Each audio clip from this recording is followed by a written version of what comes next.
ಕುರಿಗಾಹಿಗಳಿಗೆ ಉಪಟಳ ಕೊಡ್ತಾ ಇದ್ದ ಚಿರತೆ ಕೊನೆಗೂ ಸೆರೆ.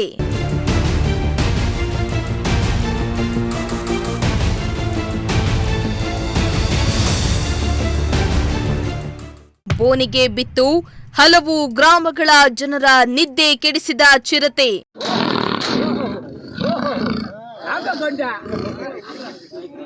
ಎಸ್ ವೀಕ್ಷಕರ, ಪ್ರತಿನಿತ್ಯ ಒಂದಿಲ್ಲೊಂದು ತಾಲೂಕು ಗ್ರಾಮಗಳಲ್ಲಿ ಇತ್ತೀಚೆಗೆ ಚಿರತೆ ಹಾವಳಿ ಹೆಚ್ಚಾಗಿದೆ. ಕಾಡಿನಿಂದ ನಾಡಿಗೆ ಆಹಾರ ಹರಸುತ್ತಾ ಬರ್ತಾ ಇರುವ ಚಿರತೆಗಳಿಂದ ಗ್ರಾಮಸ್ಥರು ಹೈರಾಣಾಗ್ತಿದ್ದಾರೆ. ಚಿರತೆ ಹಾವಳಿಯನ್ನ ತಪ್ಪಿಸಲು ಅರಣ್ಯ ಇಲಾಖೆಯ ಅಧಿಕಾರಿಗಳು ಶ್ರಮ ಪಡ್ತಿದ್ದಾರೆ. ಆದರೆ ಕೆಲವೊಮ್ಮೆ ಈ ಚಾಲಾಕಿ ಚಿರತೆಗಳು ಬೋನಿಗೆ ಬೀಳೋದೇ ಇಲ್ಲ. ಆದರೂ ಅರಣ್ಯ ಇಲಾಖೆಯ ಸಿಬ್ಬಂದಿಗಳು ಚಿರತೆಯನ್ನ ಸೆರೆ ಹಿಡಿಯುವ ಕಾರ್ಯವನ್ನ ಬಿಟ್ಟಿಲ್ಲ. ಇತ್ತ ಚಿಕ್ಕನಾಯಕನಹಳ್ಳಿಯ ಶೆಟ್ಟಿಕೆರೆ ಹೋಬಳಿಯ ಅಗಸರಹಳ್ಳಿ ಗ್ರಾಮ ಹಾಗೂ ಸುತ್ತಮುತ್ತಲ ಗ್ರಾಮಗಳಲ್ಲಿ ಗ್ರಾಮಸ್ಥರ ನಿದ್ದೆ ಕೆಡಿಸಿದ್ದ ಚಿರತೆ ಕೊನೆಗೂ ಅರಣ್ಯ ಇಲಾಖೆ ಇಟ್ಟಿದ್ದ ಬೋನಿಗೆ ಬಿದ್ದಿದೆ.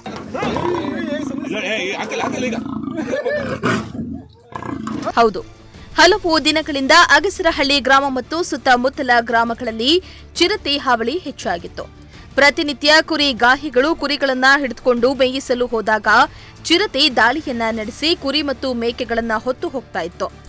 ಈತ ಕೆಲವೊಮ್ಮೆ ಗ್ರಾಮಗಳಿಗೂ ನುಗ್ಗಿ ಸಾಕು ಪ್ರಾಣಿಗಳನ್ನ ಕೊಂದು ಹಾಕ್ತಾ ಇತ್ತು. ಅಗಸರಹಳ್ಳಿ ಗ್ರಾಮದಲ್ಲಿ ನಾವು ಕುರಿ ಕಾಯ್ಕೊಂಡು ಜೀವನ ಮಾಡ್ತಕ್ಕಂಥ ಮನುಷ್ಯರು, ರೈತರು. ನಾವು ಇಲ್ಲಿ ಚಿರತೆ ಅಂತಕ್ಕಂಥದ್ದು ಈ ಸುಮಾರು ಒಂದು 2 ವರ್ಷದಿಂದಲೂ ನಮಗೆ ಇಲ್ಲಿ ಕಾಟ ಕೊಡ್ತಾ ಇತ್ತು.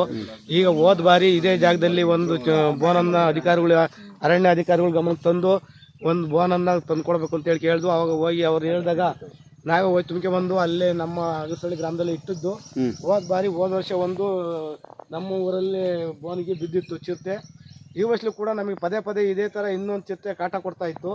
ನಾವು ಕುರಿ ಕಾಯಕ್ಕೆ ಆಗ್ತಾ ಇಲ್ಲ, ಆಡು ಕುರಿಗಳನ್ನು ತಿಂದ್ಕೊಂಡು ಅದು ಜೀವನ ಮಾಡ್ತಾ ಇತ್ತು. ನಮಗೆ ಜೀವ ಭಯನೂ ಕೂಡ ಇತ್ತು. ಅದರ ಅವಳಿಲಿ ನಾವು ಕುರಿ ಮೇಸಕ್ಕೆ ಆಗ್ತಾ ಇರಲಿಲ್ಲ. ಮತ್ತೆ ನಾವು ಅರಣ್ಯ ಅಧಿಕಾರಿಗಳ ಗಮನಕ್ಕೆ ತಂದಾಗ ಅವರು ಆಯಿತು ಅಂತೇಳಿ ಮತ್ತೆ ನಮ್ಗೆ ಇನ್ನೊಂದು ಬೋನನ್ನು ಕೊಟ್ಟರು. ಆ ಬೋನನ್ನು ತಂದು ನಾವು ಇಲ್ಲಿ ಅಗಸರಹಳ್ಳಿ ಗ್ರಾಮದಲ್ಲಿ ಚಾನಲ್ ಹತ್ರ ನಾವು ಇಟ್ಟಾಗ ನಿನ್ನೆ ರಾತ್ರಿ ಬಂದು ನಾವು ಮತ್ತೆ ಅದಕ್ಕೆ ಕೋಳಿಯನ್ನು ಕಟ್ಟಿದ್ವಿ, 2 ಕೋಳಿನ. ಆ ಕೋಳಿ ತಿನ್ನಕ್ಕೆ ಬಂದು ರಾತ್ರಿ ಒಂದು ಚಿರತೆ ನಮ್ಮ ಈ ಒಂದು ಗ್ರಾಮದಲ್ಲಿ ಬಿದ್ದೈತಿ. ಮತ್ತೆ ನಮಗೆ ಕುರಿ ಕಾಯಕ್ಕೆ ಈಗ ಒಂದು ಸಮಾಧಾನ ಅಂತ ನಾವು ಅಂದ್ಕೊಂಡಿದ್ದೀವಿ. ಮತ್ತೆ ಏನಾದರೂ ಈ ಥರ ಚಿರತೆ ಕಂಡ್ರೆ ನಾವು ಅರಣ್ಯಾಧಿಕಾರಿಗಳ ಗಮನಕ್ಕೆ ತರ್ತೀವಿ. ಮತ್ತೆ ಕೂಡ ಅವರು ನಮಗೆ ಈ ಬೋನನ್ನು ಕೊಡಲಿಕ್ಕೆ ಅವರು ಒಂದು ಮನಸ್ಸನ್ನು ಮಾಡಬೇಕು ಅಂತ ಕೂಡ ಅವರಲ್ಲಿ ನಾನು ಪ್ರಾರ್ಥನೆ ಮಾಡ್ಕೊತೀನಿ.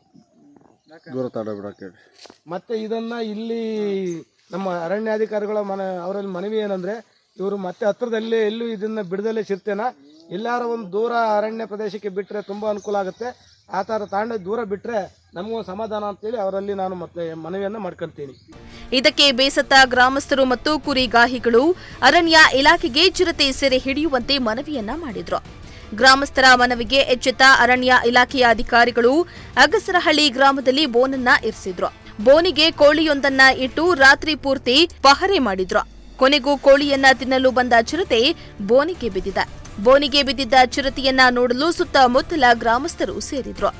ಈತ ಚಿರತೆ ಕಂಡು ಗ್ರಾಮಸ್ಥರು ನಿಟ್ಟುಸಿರನ್ನ ಬಿಟ್ಟಿದ್ದಾರೆ. ಚೇತನ್, ಪ್ರಜಾಶಕ್ತಿ ಟಿವಿ, ಚಿಕ್ಕನಾಯಕನಹಳ್ಳಿ.